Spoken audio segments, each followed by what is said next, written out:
साथियों, आप सभी का इस प्लेटफॉर्म पर स्वागत है। यहाँ पर हम लोग विजन आइज कोचिंग संस्था के जो अप्रैल 2023 की मंथली मैगजीन है उसको यहाँ पर देख रहे हैं।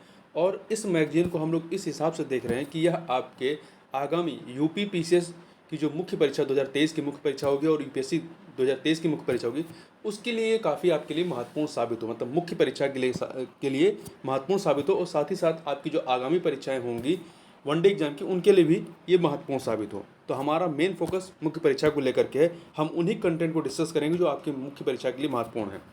तो आज के वीडियो में हम लोग जो इसका अंतर्राष्ट्रीय संबंध आईआर वाला पोर्शन या इंटरनेशनल रिलेशन वाला पोर्शन है, उस पोर्शन को कवर करेंगे। ये आपका जीएस पेपर 2 से संबंधित है।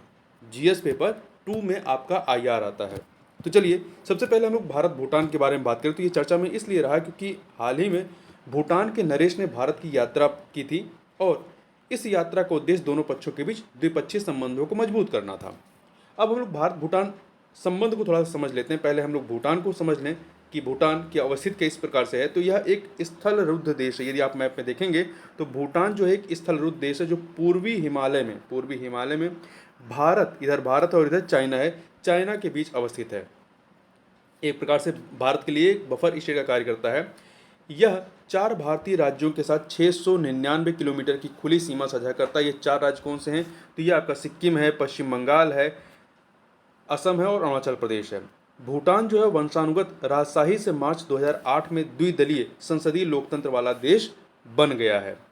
और वहीं पे भारत के साथ जो भूटान की संबंध की कह सकते हैं कालक्रम है, उसको आप ऐसे समझ सकते हैं कि 1949 में मैत्री संधि पर हस्ताक्षर हुआ, फिर 1968 में दोनों देशों ने राजनयिक संबंध स्थापित किए, फिर 72 में व्यापार और पारगमन संधि संबंधी प्रथम समझौते पर हस्ताक्षर हुआ, फिर 2007 में जो है मैत्री संधि को संशोधित किया गया और फिर 2018 में औपचारिक राजनयिक संबंधों की 50वीं वर्षगांठ मनाई गई। हम बात करते हैं भारत के लिए भूटान का क्या महत्व है।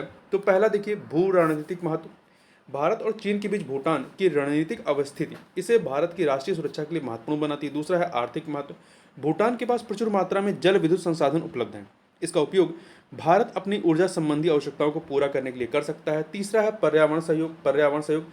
साझा हिमालयी पारिस्थितिकी तंत्र को देखते हुए भारत और भूटान पर्यावरण संरक्षण, जलवायु परिवर्तन संबंधी अनुकूलन और आपदा प्रबंधन पहल पर सहयोग करते हैं। वहीं क्षेत्रीय एकीकरण की बात करें तो भारत भूटान संबंधों को मजबूत करने से सार्क और बिम्स्टेक, चूंकि भारत और भूटान दोनों ही सार्क और बिम्स्टेक के सदस्य हैं, तो सार्क और बिम्स्टेक के भीतर बेहतर क्षेत्रीय सहयोग को बढ़ावा मिलेगा। तो यहाँ पर देखिए, यात्रा के दौरान जो कुछ घटनाक्रम हुए उसको भी थोड़ा सा देख लेते हैं। तो इसको भी आप जब भी भारत भूटान संबंध पूछेगा तो आप इन पॉइंटों को भी आप वहाँ पर डाल सकते हैं। देखिए, 5 वर्ष की अवधि के लिए अतिरिक्त स्टैंड बाय क्रेडिट सुविधा एससीएफ प्रदान की जाएगी। अब ये स्टैंड बाय क्रेडिट सुविधा क्या होती है? तो स्टैंड बाय क्रेडिट सुविधा एससीएफ के तहत निम्न आय वाले देशों को उनकी अल्पकालिक भुगतान संतुलन आवश्यकताओं की पूर्ति हेतु वित्तीय सहायता प्रदान की जाती है। इसके अतिरिक्त भूटान को तीसरे अंतर्राष्ट्रीय गेटवे, इंटरनेट गेटवे जैसे डिजिटल बुनियादी ढांचे की स्थापना में सहायता प्रदान की जाएगी। ये जो अंतर्राष्ट्रीय इंटरनेट गेटवे हैं, ये एक देश के घरेलू नेटवर्क और दूसरे देश के घरेलू नेटवर्क में इलेक्ट्रॉनिक संचार के आदान प्रदान की सुविधा प्रदान करता है। भारत में चेन्नई, मुंबई, अगरतला जैसे स्थानों में कई अंतर्राष्ट्रीय इंटरनेट गेटवे स्थापित किए गए हैं। भारत में राष्ट्रीय ज्ञान नेटवर्क के साथ भूटान के डुक रिसर्च एंड एजुकेशन नेटवर्क का समेकन किया जाएगा। यह ई लर्निंग के क्षेत्र में एक महत्वपूर्ण सहयोग परियोजना है। इसके अतिरिक्त जल विद्युत की बात करें तो भूटान में मांगदेछू, चूखा, वसोछू, पुनात सांगछू, संकोच परियोजना जैसे जल विद्युत परियोजनाओं की स्थापना पर चर्चा की गई। सुरक्षा, तो देखिए, पश्चिम बंगाल में स्थित जयगांव और भूटान में स्थित फुतशोलिंग में पहली एकीकृत चेक पोस्ट की स्थापना पर सहमत बनी है। वहीं कनेक्टिविटी के बारे में बात करें तो असम के कोकराझार और भूटान के गेलेफू रेल लिंक में तेजी लाई गई है। साथ ही गेलेफू हवाई अड्डे के निर्माण हेतु निवेश को आकर्षित करने के लिए सहायता प्रदान की गई है। अब हम लोग यहाँ पे बात करते हैं सहयोग के क्षेत्र क्या हैं, भारत और भूटान के बीच में सहयोग के क्या क्षेत्र हैं। तो देखिए, पहला तो आपका जल विद्युत है। भूटान के साथ पारस्परिक रूप से लाभप्रद जल विद्युत सहयोग दोनों देशों के द्विपक्षीय आर्थिक सहयोग का मूल आधार है। व्यापार की बात करें तो भारत भूटान का सबसे बड़ा व्यापारिक भागीदार है और वर्ष 2021-22 में यह व्यापार लगभग 1422 मिलियन डॉलर तक पहुंच गया। तो हमें ये आंकड़ा याद करने की जरूरत नहीं, बस हमें ये इतना याद रखना है कि भारत भूटान का सबसे बड़ा व्यापारिक भागीदार है। और सांस्कृतिक संबंधों की बात करें तो बौद्ध धर्म जो है दोनों देशों को समान विचारधाराओं के आधार पर जोड़ता है। दोनों देशों में बौद्ध धर्म का प्रसार है। वर्ष 2003 में स्थापित भारत भूटान फाउंडेशन का उद्देश्य सांस्कृतिक क्षेत्र में लोगों के मध्य आपसी आदान प्रदान को बढ़ाना है। वहीं सुरक्षा की बात करें, सहयोग के क्षेत्र में जल विद्युत हो गया, व्यापार हो गया, सांस्कृतिक संबंध हो गया, सुरक्षा चौथा आपका है सुरक्षा। तो ये 4 सहयोग के क्षेत्र हैं। सुरक्षा में क्या है, पश्चिमी भूटान में भारतीय सैन्य प्रशिक्षण दल को स्थायी रूप से स्थित किया गया है। यह दल रॉयल भूटान सेना की सहायता करता है और उन्हें प्रशिक्षण प्रदान करता है। भारतीय वायुसेना की पूर्वी वायु कमान भूटान को वायु सुरक्षा प्रदान करती है, क्योंकि भूटान की अपनी वायुसेना नहीं है। साथ ही भारत के सीमा सड़क संगठन बीआरओ ने परियोजना दंतक के तहत भूटान में अधिकांश सड़कों का निर्माण किया हुआ है। अब संबंध सुधारने में विद्यमान जो चुनौतियां हैं, कुछ चुनौतियां उनकी यदि बात करें तो पहला है चीन का प्रभाव। चीन और भूटान के मध्य कुछ क्षेत्रों को लेकर के विवाद है, जैसे कि उत्तर में पश्मलुंग और जकारलुंग घाटियां दोनों ही भूटान के लिए सांस्कृतिक रूप से महत्वपूर्ण है। इसके अतिरिक्त पश्चिम में डोकलाम, ड्रमाना, शखातो, याकचू, चरिथांगचू, सिंचू लुंगपा और लैंगमार्पो घाटियां।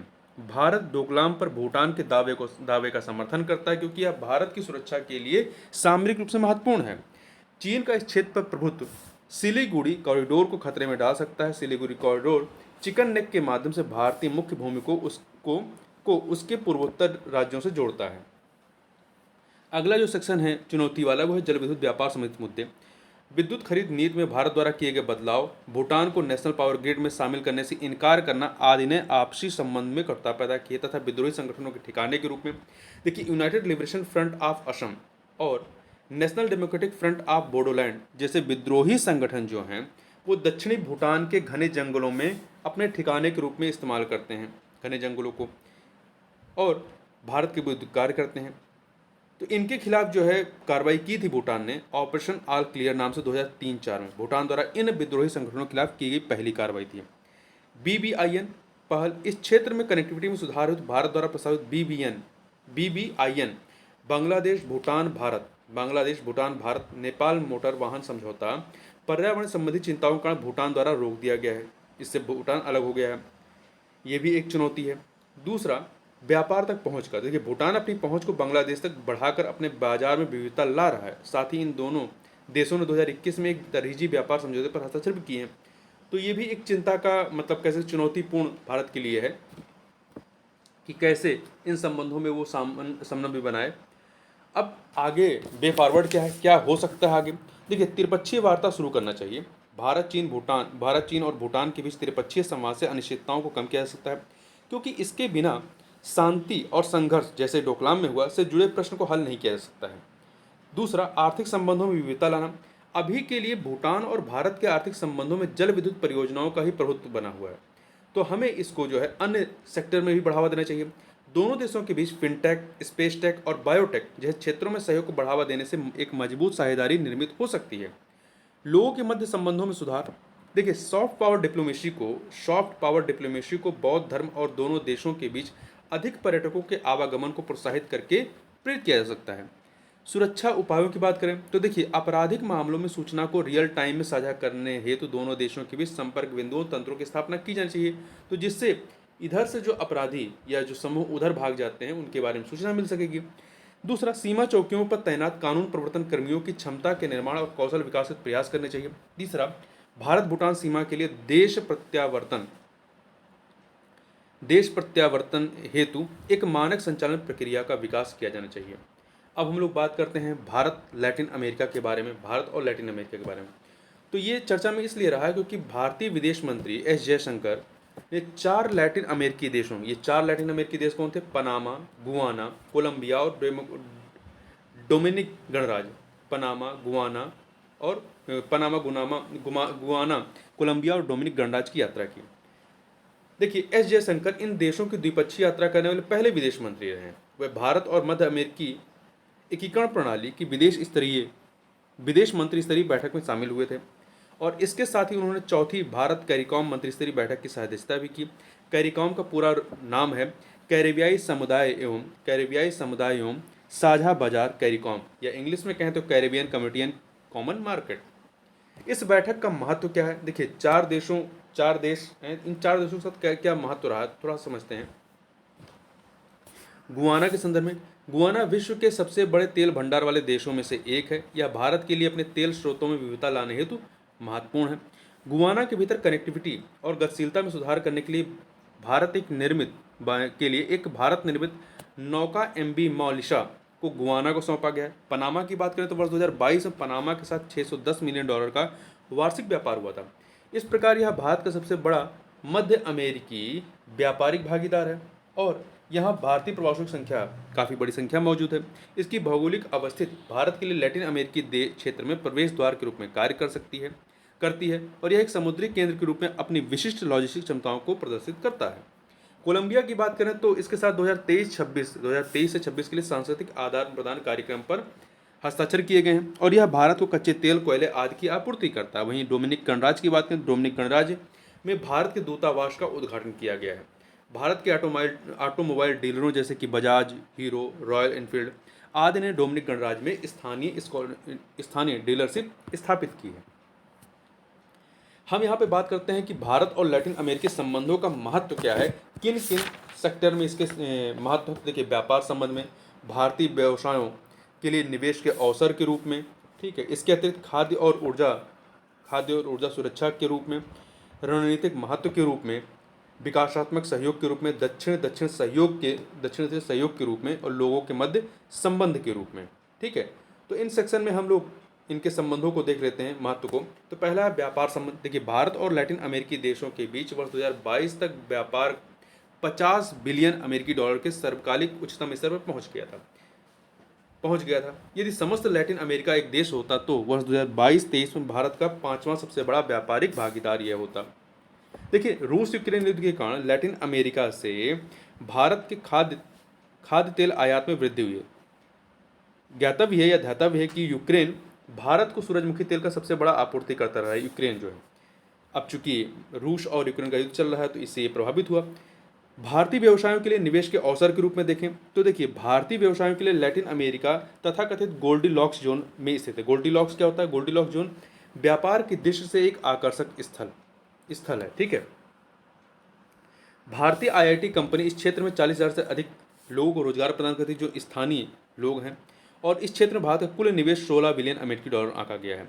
खाद्य और ऊर्जा सुरक्षा के मामले में बात करें तो भारत अपने कच्चे तेल का 15% लैटिन अमेरिकी देशों से प्राप्त करता है और अपनी बढ़ती ऊर्जा आवश्यकताओं की पूर्ति के लिए भविष्य में इसकी मांग बढ़ने की संभावना रहेगी। यह क्षेत्र खाद्य सुरक्षा की दिशा में योगदान दे सकता है क्योंकि लैटिन अमेरिकी क्षेत्र भारत से 5 गुना बड़ा है और भारत की तुलना में इसकी जनसंख्या केवल आधी है। तो मतलब यहाँ पे ज़मीन ज़्यादा है, जनसंख्या कम, पॉपुलेशन कम है, तो आगे चलकर खाद्य सुरक्षा की दिशा में योगदान कर सकता है। रणनीतिक महत्व की बात करें और इसके अतिरिक्त भारत इन देशों से दलहन और तिलहन का आयात कर सकता है आगे चल करके। रणनीतिक महत्व की बात करें तो लैटिन अमेरिका तांबे के वैश्विक उत्पादन में लगभग 40% का योगदान करता है। साथ ही विश्व के 35% लिथियम की आपूर्ति करता है। भारत पहले से अर्जेंटीना, बोलिविया और चिली जैसे देशों में सामरिक खनिजों जैसे कि लिथियम और कोबाल्ट की खानों की प्राप्ति के लिए कार्य कर रहा है। विकासात्मक सहयोग की बात करें तो ये तो रणनीतिक महत्व था। विकासात्मक सहयोग की बात करें तो लैटिन अमेरिकी क्षेत्र 2021 में भारत संयुक्त राष्ट्र विकास साझेदारी कोष के प्रमुख प्राप्तकर्ताओं में से एक था। इसकी 26 परियोजनाओं के लिए $20 मिलियन का निवेश किया गया था।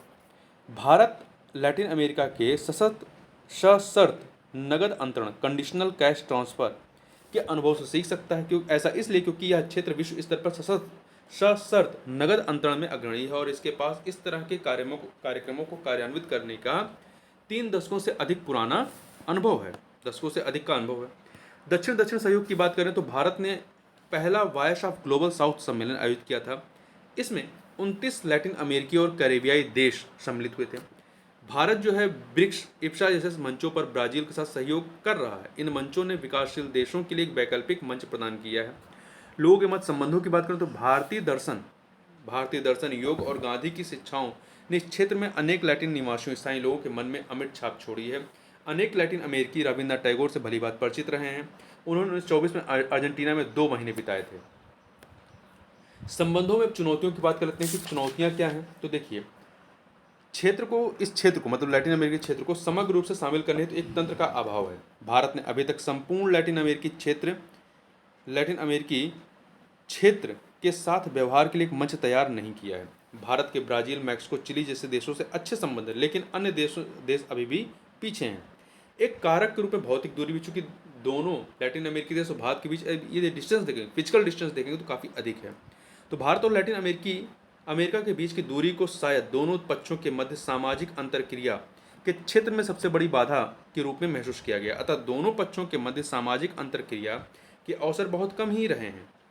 विदेश नीति में पूर्व धारणा की बात करें, विदेश नीति में तो देखिए, भारत की विदेश नीति को संचालित करने वाले 3 संकेंद्रित क्षेत्रों, 3 कंसेंट्रिक सर्किल में लैटिन अमेरिका को हमेशा सबसे बाद में रखा गया। इन 3 संकेंद्रित क्षेत्रों में पहला जो संकेंद्रित क्षेत्र है वो पड़ोस को संदर्भित करता है, अर्थात भारत की नेबरहुड फर्स्ट नीति।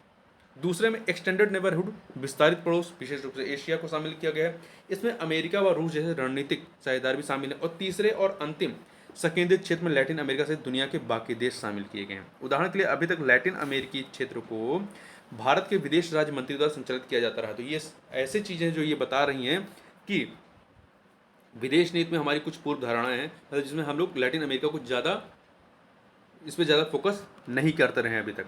वर्तमान में केवल 3 लैटिन अमेरिकी देश, अर्जेंटीना, ब्राज़ील और मैक्सिको के साथ द्विपक्षीय संबंध सीधे भारत में विदेश मंत्री द्वारा संचालित किए जा रहे हैं। मुक्त व्यापार समझौते की बात करें कि मुक्त व्यापार समझौते का अभाव है। मर्कोसुर और चिली के साथ किए गए भारत के वर्तमान तरजीही व्यापार समझौतों तरजीही व्यापार समझौतों PTA का दायरा सीमित है। ध्यातव्य है कि मर्कोसुर दक्षिण अमेरिका में अर्जेंटीना, ब्राज़ील, पराग्वे और उरुग्वे 4 देशों का एक व्यापारिक समूह है। चीन की तुलना में सीमित संलग्नता। देखिए, लैटिन अमेरिका के साथ भारत का वार्षिक व्यापार 30 बिलियन अमेरिकी डॉलर से 50 बिलियन अमेरिकी डॉलर के मध्य में। यह इस क्षेत्र के चीन के साथ जो 400 बिलियन अमेरिकी डॉलर के वार्षिक व्यापार की तुलना में बहुत कम है। कहाँ 400 बिलियन अमेरिकी डॉलर और कहाँ 50 बिलियन अमेरिकी डॉलर। इसके अलावा लैटिन अमेरिकी क्षेत्र में 3 मिलियन से अधिक चीनी प्रवासी हैं, जबकि इस क्षेत्र में भारत के 30,000 से भी कम लोग रहते हैं। तो इस प्रकार से चीन की तुलना में सीमित संलग्नता का होना। आगे की राह क्या है, वे फॉरवर्ड क्या है इसके संबंध में। तो देखिए, सभी क्षेत्रों में व्यापक जुड़ाव के लिए एक लैटिन अमेरिकी नीति तैयार करनी चाहिए और चिली और मर्कोसुर के साथ वर्तमान PTA और FTA में फ्री ट्रेड एग्रीमेंट में जो PTA है, तरजीही व्यापारिक समझौता जो है, इसको जो है फ्री ट्रेड एग्रीमेंट में अपग्रेड करना चाहिए। साथ ही इस क्षेत्र के अन्य देशों के साथ भी नए व्यापक व्यापार समझौते किए जाने चाहिए। शैक्षणिक संस्थानों, मीडिया, पर्यटन आदि के माध्यम से सांस्कृतिक संबंधों को बढ़ावा देना चाहिए। सभ्यतागत गुण और लोकतांत्रिक शासन का लाभ उठाना चाहिए, जिसमें लैटिन अमेरिका चीन की तुलना में भारत के साथ अधिक जुड़ाव महसूस करता है। अब अगला जो है आपका वो भारत, ईरान और अर्मेनिया, एक त्रिपक्षीय समूह है। इसके बारे में तो पूछा जा सकता है, भारत, ईरान और अर्मेनिया त्रिपक्षीय समूह के बारे में। तो देखिए, हाल ही में भारत, ईरान और अर्मेनिया ने जो है एरेवान में जो है राजनीतिक विचार विमर्श का एक दौर आयोजित किया। साथ ही ये देश भविष्य की बैठकें भी त्रिपक्षीय प्रारूप में आयोजित करने पर सहमत हुए। तो मतलब एक प्रकार से एक संगठन बन गया। इस बैठक की मुख्य विशेषताएं क्या रही, इस प्रकार की पहली बैठक है और इन 3 पक्षों ने आर्थिक मुद्दों, क्षेत्रीय संचार माध्यमों और सांस्कृतिक एवं लोगों के बीच आपसी संपर्क को मजबूत करने की संभावना पर चर्चा की है। यहाँ मैप में देखेंगे तो इधर आपका इंडिया है, ये आपका ईरान है, ठीक है, और इधर आपका अर्मेनिया है।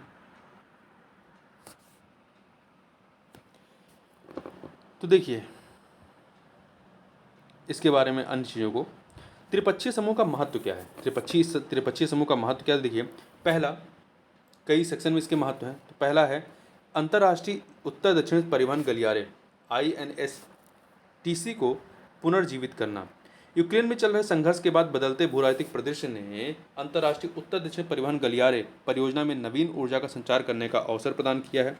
इसके साथ ही भारत ईरान में से चाबहार बंदरगाह से जुड़ने के लिए आर्मेनिया से होकर के अंतर्राष्ट्रीय उत्तर दक्षिण परिवहन गलियारे का विस्तार करने का इच्छुक है। इसके द्वारा हिंद महासागर को यूरेशिया और फिनलैंड से भी जोड़ा जाएगा।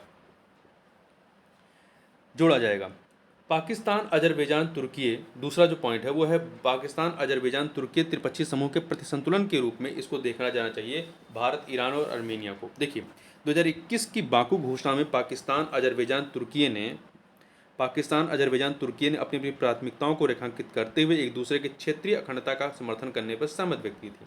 इस घोषणा को निम्नलिखित के लिए प्रत्यक्ष समर्थन के अभिव्यक्ति के रूप में देखा जाता है। पहला है कारबाख में अजरबैजान का अभियान, जम्मू कश्मीर पाकिस्तान के दावे तथा साइप्रस, एजियन और पूर्वी मध्य सागरीय विवादों के संबंध में तुर्की का दृष्टिकोण। और सितंबर 2021 में इन तीनों देशों ने थ्री ब्रदर्स संयुक्त सैन्य अभ्यास भी आयोजित किया था, जिसमें आपका पाकिस्तान, अजरबैजान और तुर्की शामिल थे। अगला जो महत्व है वो है नारगोनो कराबाख को लेकर के। तो देखिए आर्मेनिया और अजरबैजान के बीच का यह विवादित क्षेत्र भी इन दो अलग अलग त्रिपक्षों में एक प्रमुख कारक है। चूँकि आर्मेनिया भारत के साथ है, अजरबैजान आपका तुर्की के साथ में है। दो अलग अलग त्रिपक्ष हैं, भारत, ईरान और आर्मेनिया, पाकिस्तान, अजरबैजान, तुर्की। नागोर्नो कराबाख को अंतर्राष्ट्रीय स्तर पर अजरबैजान के हिस्से के रूप में मान्यता प्राप्त है, किंतु अधिकांश क्षेत्र पर आर्मेनियाई अलगाववादियों का नियंत्रण है। आर्मेनियाई अलगाववादियों ने इसे नागोर्नो कराबाख ऑटोनोमस ओब्लास्ट घोषित किया है। हालांकि मुख्य रूप से organization for security and cooperation in Europe OSCE के मिन्स्क ग्रुप के नेतृत्व में संघर्ष का एक स्थायी समाधान निकालने का प्रयास विफल रहा है। इस विवाद का समाधान करने के लिए 1994 में मिन्स्क ग्रुप का गठन किया गया था और इसकी सह अध्यक्षता संयुक्त राज्य अमेरिका, फ्रांस और रूस द्वारा की जाती है। तुर्की और पाकिस्तान ने परंपरागत रूप से संघर्ष में अजरबैजान की सहायता की, जबकि ईरान और भारत ने आर्मेनिया का साथ दिया है। ठीक है, यहाँ मैप में आप देख सकते हैं नागोर्नो कराबाख जो क्षेत्र है, जो आपके आर्मेनिया और अजरबैजान के बीच में विवाद का क्षेत्र है। ठीक है, अब थोड़ा सा त्रिपक्षीय समूह के समक्ष जो चुनौतियां, उन चुनौतियों की बात करें। पहला, ईरान पर लगातार प्रतिबंध जो है वो अंतर्राष्ट्रीय उत्तर दक्षिण परिवहन गलियारे INSTC के साथ आपूर्ति श्रृंखला में योगदान करने की उसकी क्षमता को सीमित करता है। दूसरा, भारत के लिए इजरायल के साथ संबंधों और ईरान के साथ निकटता को संतुलित करना चुनौतीपूर्ण हो सकता है, क्योंकि इजरायल और ईरान एक दूसरे के दुश्मन हैं, अपने आप को दुश्मन मानते हैं। तीसरा है, आर्मेनिया और अजरबैजान के बीच मौजूद सीमा विवाद का अभी तक कोई भी स्थायी समाधान नहीं खोजा जा सका है। चौथा, अंतर्राष्ट्रीय उत्तर दक्षिण परिवहन गलियारे को रूस के माध्यम से यूरोपीय बाजारों से जोड़ने का काम जो है वो रूस यूक्रेन संघर्ष के कारण मुश्किल में पड़ सकता है। अब हम लोग यहाँ पर थोड़ा सा ये जो तीनों देश हैं, इन देशों के आपसी संबंधों के बारे में बात करें तो पहले बात करते हैं भारत और आर्मेनिया के बारे में। दोनों देशों ने वर्ष 2022 में द्विपक्षीय राजनीतिक संबंधों के 30 वर्ष पूरे होने की वर्षगांठ मनाई है। दोनों देशों ने अंतर्राष्ट्रीय निकायों के भीतर सक्रिय राजनीतिक संबंधों और प्रभावी सहयोग के लाभ प्राप्त किए हैं। नवीन हस्ताक्षरित एक निर्यात समझौते के तहत भारत आर्मेनिया को मिसाइल, रॉकेट और गोला बारूद जैसे अन्य सैन्य हथियार भेजेगा तथा भारत के विदेश मंत्री ने 2021 में आर्मेनिया की यात्रा की थी और वर्ष 1992 में राजनीतिक संबंध स्थापित किए जाने के बाद यह किसी भी भारतीय विदेश मंत्री की पहली यात्रा थी 1992 के बाद। भारत और यूरेशियन इकोनॉमिक यूनियन के बीच मुक्त व्यापार समझौते पर वर्तमान में वार्ता चल रही, चूँकि आर्मेनिया जो है यूरेशियन इकोनॉमिक यूनियन का सदस्य है, इसलिए फ्री ट्रेड एग्रीमेंट के परिणामस्वरूप द्विपक्षीय व्यापार को बढ़ावा देने में मदद मिलेगी। भारत और ईरान की बात करें, दोनों देशों के बीच सदियों से ऐतिहासिक संबंध रहे हैं, उनके बीच एक साझा सांस्कृतिक विरासत रही है। ईरान में चबहार बंदरगाह दोनों देशों के बीच कनेक्टिविटी का प्रमुख केंद्र है। दोनों देश अंतर्राष्ट्रीय उत्तर दक्षिण परिवहन गलियारे समझौते के हस्ताक्षर करता है। ईरान और आर्मेनिया की बात करें तो दोनों देश सीमा साझा करते हैं और मजबूत संबंधों से लाभान्वित होते हैं। दोनों देश अपने व्यापार और आर्थिक सहयोग को मजबूत करने पर ध्यान केंद्रित कर रहे हैं तथा आर्मेनिया जो है वो ईरान के लिए यूरेशियन इकोनॉमिक यूनियन तक पहुंच स्थापित करने का एक पारगमन मार्ग के रूप में कार्य करता है। ठीक है, तो देखिए त्रिपक्षीय संदर्भ में, निष्कर्ष रूप में कह सकते त्रिपक्षीय संदर्भ में ईरान, भारत, अर्मेनिया समझौता मुख्य रूप से व्यापारिक पर केंद्रित है। यह विशेष रूप से फारस की खाड़ी, काला सागर व्यापारिक मार्ग ने भारतीय वस्तुओं को पश्चिम में भेजने में सहयोग करेगा। साथ ही यह क्षेत्रीय सहयोग विश्व के एशियाई और यूरेशियाई क्षेत्रों को भी मजबूत करेगा। अब हम लोग बात कर लेते हैं comprehensive and progressive agreement for trans Pacific partnership CPTPP।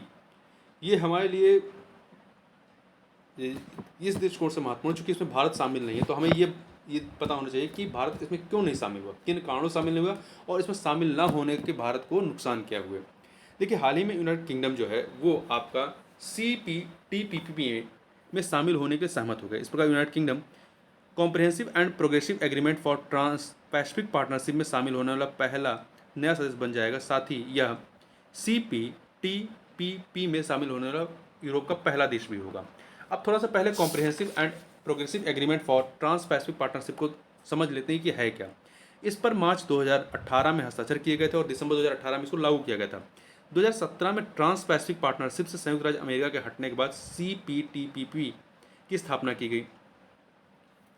यह 11 देशों के बीच एक मुक्त व्यापार समझौता है। इसमें 11 देश कौन से? ऑस्ट्रेलिया। देखिए, जिस संगठन में या जिस समूह में ऑस्ट्रेलिया होगा वहाँ आप देखेंगे 90% चांसेस रहेगा वहाँ पे न्यूजीलैंड भी शामिल होगा। तो Australia, New Zealand, Brunei, Canada, Chile, Japan, Malaysia, Singapore, Vietnam, Peru, Mexico, ठीक है।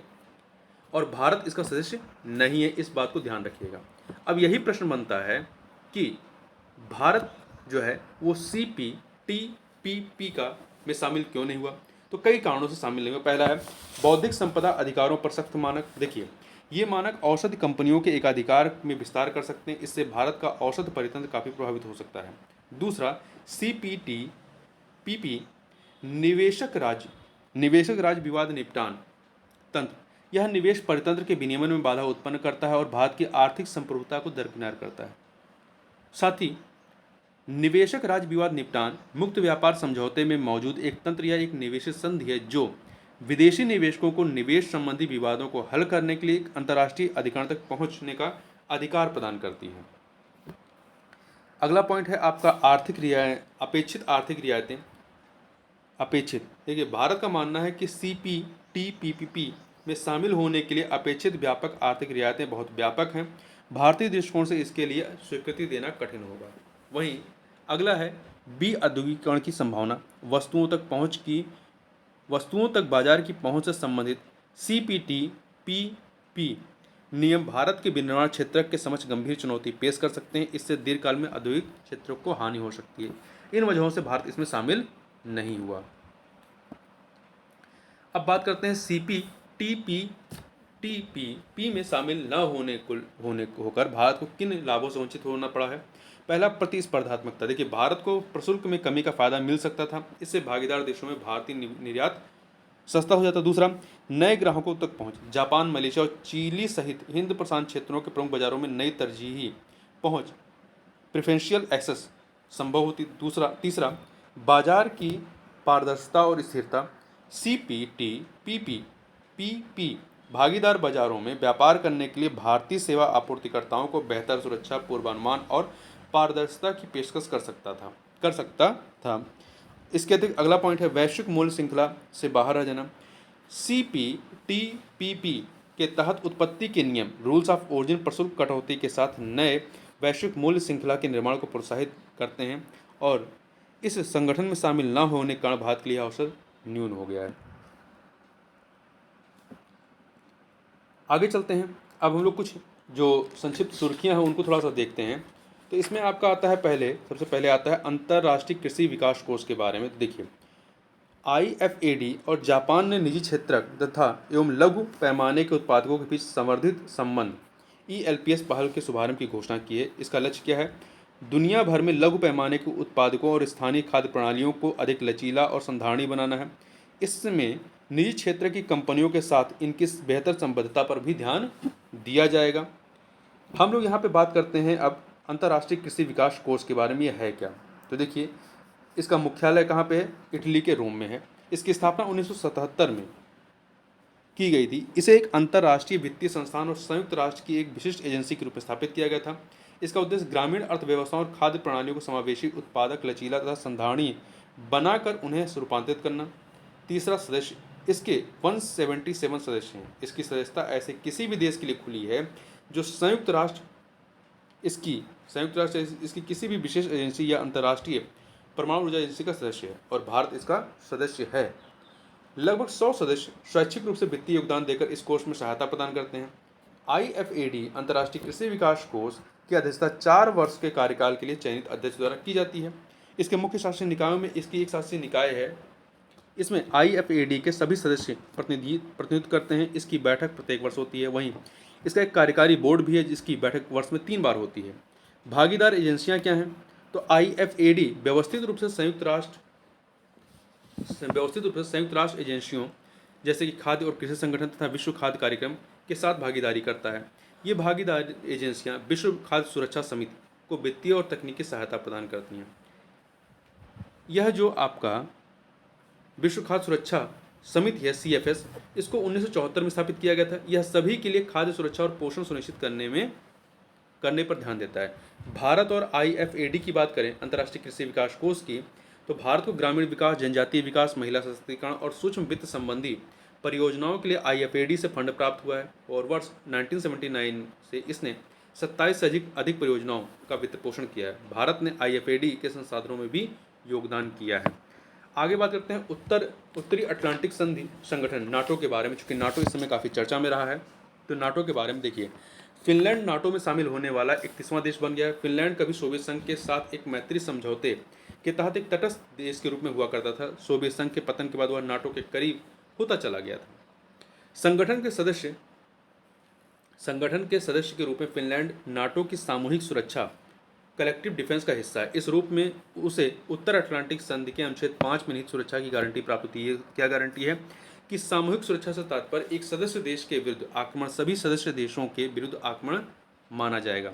नाटो के बारे में बात करें तो इसकी स्थापना 1949 में वाशिंगटन संधि के द्वारा 1949 में वाशिंगटन संधि के द्वारा की गई थी। इसे यूरोपीय क्षेत्र में तत्कालीन सोवियत संघ USSR के खिलाफ एक सैन्य गठबंधन के रूप में स्थापित किया गया था। यह संयुक्त राष्ट्र के चार्टर के अनुच्छेद 51 में से अपना अधिकार प्राप्त करता है।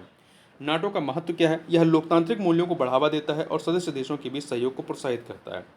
इसने अपने क्षेत्र में संकट प्रबंधन में महत्वपूर्ण भूमिका निभाई है। इसने सदस्य देशों के बीच शांति और स्थिरता बनाए रखने में मदद की है। प्रमुख गैर नाटो सहयोगी जो हैं के दर्जे संबंधी प्रावधान अमेरिकी कानून में किए गए। यह दर्जा प्राप्त विदेशी भागीदारों को रक्षा, व्यापार और सुरक्षा सहयोग के क्षेत्रों में कुछ लाभ प्रदान किए जाते हैं, जिनको अमेरिका द्वारा ये दर्जा दिया जाता है। G7 की बैठकों के बारे में बात करें। G7 की बैठक देखिए, अभी इसकी 49वीं बैठक जो है हुई है वो जापान के सोपारो में हुई है। G7 देशों के जलवायु पर्यावरण मंत्रियों की। देखिए इसमें निष्कर्ष क्या निकला है? G7 देशों ने वैश्विक ग्रीन हाउस गैस उत्सर्जन को 2030 तक लगभग 43% और 2035 तक लगभग 60% तक कम करने की तत्काल आवश्यकता को रेखांकित किया है। उन्होंने 2040 तक अतिरिक्त प्लास्टिक प्रदूषण को 0 तक कम करने का लक्ष्य निर्धारित किया है। इस लक्ष्य को एक कदम आगे बढ़ाया गया है। इस कदम को एक दशक आगे बढ़ाया गया। ठीक है, देखिए G7 सदस्यों ने सामूहिक रूप से 2030 तक अपतटीय पवन ऊर्जा क्षमता को 150 गीगावाट तक और सौर ऊर्जा क्षमता को 1 टेरावाट से अधिक तक बढ़ाने का संकल्प लिया है। G7 अनअवेटेड जीवाश्म ईंधन की चरणबद्ध रूप से समाप्ति में तेजी लाएगा। इससे 2050 तक ऊर्जा प्रणालियों में नेट जीरो उत्सर्जन के लक्ष्य को हासिल किया जा सकता है। अब प्रश्न उठता है कि अनअवेटेड जीवाश्म ईंधन क्या है? देखिए कार्बन कैप्चर, यूटिलाइजेशन और स्टोरेज प्रौद्योगिकियों के बिना संयंत्रों में जीवाश्म ईंधन की खपत को अनवेटेड जीवाश्म ईंधन के रूप में वर्गीकृत किया जाता है। G7 के बारे में बात करें तो इस समूह की स्थापना 1970 के दशक की शुरुआत में हुई थी। यह प्रमुख औद्योगिक राष्ट्रों का एक अनौपचारिक, देखिएगा औपचारिक नहीं है, अनौपचारिक संगठन है। इसका उद्देश्य यह समूह वैश्विक आर्थिक व्यवस्था, अंतर्राष्ट्रीय सुरक्षा और ऊर्जा नीति जैसे मुद्दों पर चर्चा करने के लिए वार्षिक बैठकें करता है। इसके अलावा यह मौजूदा परिस्थितियों से जुड़े अन्य महत्वपूर्ण मुद्दों पर भी चर्चा करता है। सदस्य देश संयुक्त राज्य America, Britain, Canada, France, Germany, Italy और जापान। यूरोपीय संघ G7 का सदस्य नहीं है, लेकिन इसके वार्षिक शिखर सम्मेलन में भाग लेता है। अन्य महत्वपूर्ण जानकारी, यह समूह वैश्विक जीडीपी के 46% और विश्व की 10% आबादी का प्रतिनिधित्व करता है। इस समूह ने चीन की बेल्ट एंड रोड इनिशिएटिव का विकल्प प्रदान करने के लिए 2021 में build back better world build back better world launch किया था। यह समूह 2021 में बहुराष्ट्रीय कंपनियों पर 15% की वैश्विक न्यूनतम कर दर टैक्स रेट निर्धारित करने पर सहमत हुआ था।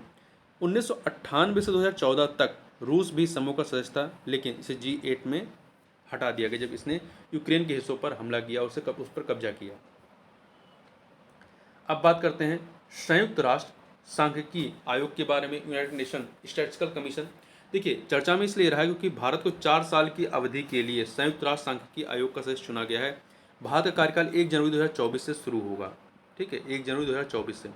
राष्ट्रीय सांख्यिकी आयोग के बारे में बात कर लें तो इसका मुख्यालय कहाँ पे है? यूएसए के न्यूयॉर्क में। यह वैश्विक सांख्यिकी प्रणाली से संबंधित सर्वोच्च निकाय है। यह सभी सदस्य देशों के मुख्य सांख्यिकीविदों को एक मंच पर एकजुट करता है। यह संयुक्त राष्ट्र सांख्यिकी प्रभाग United nation statistics division UNSD के कामकाज का पर्यवेक्षण करता है। साथ ही यह संयुक्त राष्ट्र आर्थिक और सामाजिक परिषद यूएनईएससी का एक कार्यात्मक आयोग भी है।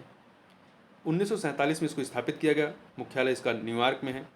सदस्यता यह संयुक्त राष्ट्र के 24 सदस्य देशों से मिलकर बना है। ये सदस्य समान भौतिक वितरण के आधार पर संयुक्त राष्ट्र आर्थिक और सामाजिक परिषद द्वारा चुने जाते हैं। तो देखिए, अभी जो है भारत इसका सदस्य बना है 4 वर्षों के लिए। कार्यकाल कितना होता है सदस्य का? 4 वर्ष होता है। तो 4 वर्ष के लिए चुना गया है। इसका कार्य क्या है? यह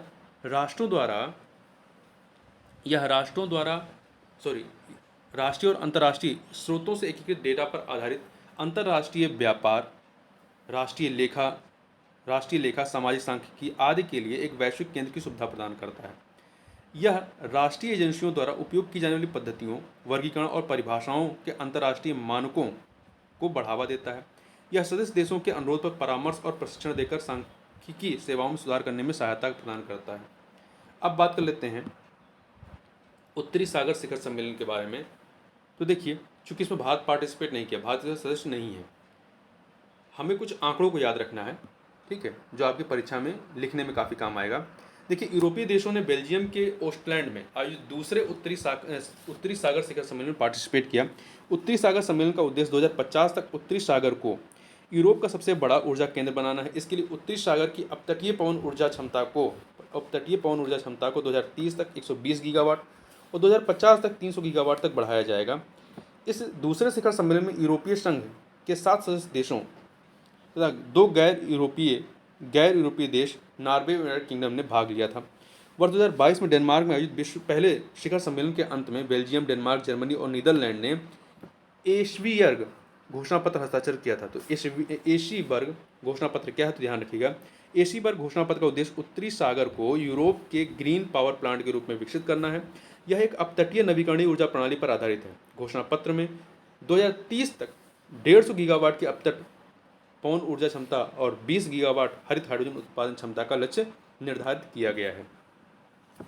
यहाँ पे मेन फैक्ट क्या है भारत में पवन ऊर्जा के बारे में? देखिए, REN21 renewable 2022 global status report के अनुसार पवन ऊर्जा क्षमता के मामले में भारत विश्व में 4थे स्थान पर है। फरवरी 2023 तक भारत की कुल संस्थापित पवन ऊर्जा क्षमता कितनी थी? लगभग 42 गीगावाट थी। राष्ट्रीय पवन सौर हाइब्रिड नीति 2018 में बड़ी ग्रिड से जुड़ी पवन सौर ऊर्जा परियोजनाओं को बढ़ावा देने का प्रावधान किया गया तथा उत्तरी सागर, जिसकी हम लोग चर्चा कर रहे थे, उत्तरी सागर अटलांटिक महासागर का ही एक हिस्सा है। यह पूर्व में नार्वे और डेनमार्क, ये नार्वे है और इधर आपका डेनमार्क है। तो पूर्व में नार्वे और डेनमार्क तथा पश्चिम में आप जाएंगे तो स्कॉटलैंड, ये है आपका स्कॉटलैंड और यूके, तथा दक्षिण में आप जाएंगे तो दक्षिण में आप देखेंगे तो आपका जर्मनी, इधर आपका ये जर्मनी है, ये नीदरलैंड है और ये बेल्जियम है, और इधर आपका फ्रांस स्थित है। यह डोवर जलसंधि, यहाँ पर आपका डोवर जलसंधि, इधर इंग्लिश चैनल, इसके माध्यम से ये अटलांटिक सागर से जुड़ा हुआ है।